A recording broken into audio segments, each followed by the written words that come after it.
So time-wise, how long does it take me to prepare for a session, or how long is the in-between time considering you have to make such detailed maps and props?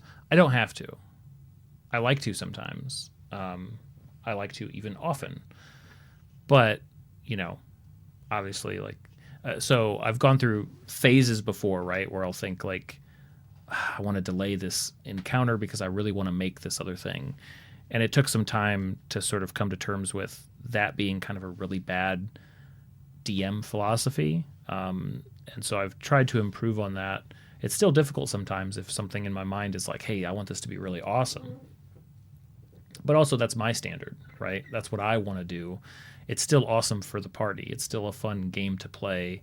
You can't really prioritize, you know, the cool stuff over like the core game. Still has to be fun. So, yeah, at this point, I run the game no matter what. If I have cool stuff, that's cool. If I have less cool stuff, that's also cool, right? Sometimes I'll start projects and with a this is going to be used in this boss encounter. I can't wait to use it, and then the game happens before I can get the thing done, and then it sits on my shelf, and I'll finish it at some point when I want to use it again. You know, I try to prioritize the game with whatever I happen to have because it's more important to me to be a better and get experience being a better dungeon master than it is to be crafting or to be making something or some cool puzzle or whatever it is. Obviously, the more I can make, the better. But I run 2 games every week, barring scheduling issues with adults and families and stuff like that. Stuff comes up all the time, but I run 2 games a week is the goal.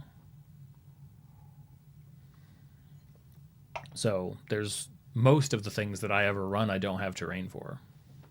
There's no way to, you know. Well, there's no way yet. No, it's not practical to have something for everything. Yeah, it's like it's so these other ones I made aren't nearly as bad. Like these are solid. It's gotta be that I textured these. Yeah, it's gotta be that I textured these, which puts. It's gotta be that. Annabelle, amazing. I also like taking my time to make special things for your game. Totally. It's great when it's rocking. It's like rocking back and forth.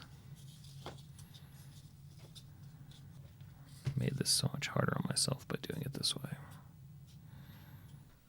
Do my players sometimes watch my videos and streams and get spoiled? Very rarely. They all kind of know what's up. They all kind of understand what I'm doing here, and I've warned them. Like, especially my wife, she's probably the worst, the worst offender. I'm like, listen, especially if I'm like, just in general, you know, I just kind of let them know to sort of like identify themselves if they're going to come in, and I'll try to adjust it. It's why I don't let them in the Discord, right? It's because that would just be a, you know, step too far. But generally speaking, if they're careful, the streams and content shouldn't be a big deal, but they know that it's only going to be spoiling themselves potentially. So Fog, you sometimes have to hide stuff. Yeah, I do too. Well, especially because like I might think that something's going to be used, but then like the boss fight doesn't happen, so I don't pull that out, or I'm working on something and I don't want them to see. Got to have secret shelves all over the place. Not really. I just have one up above my head that nobody can see if they're not in here with me. Ooh, that is helping. That is helping.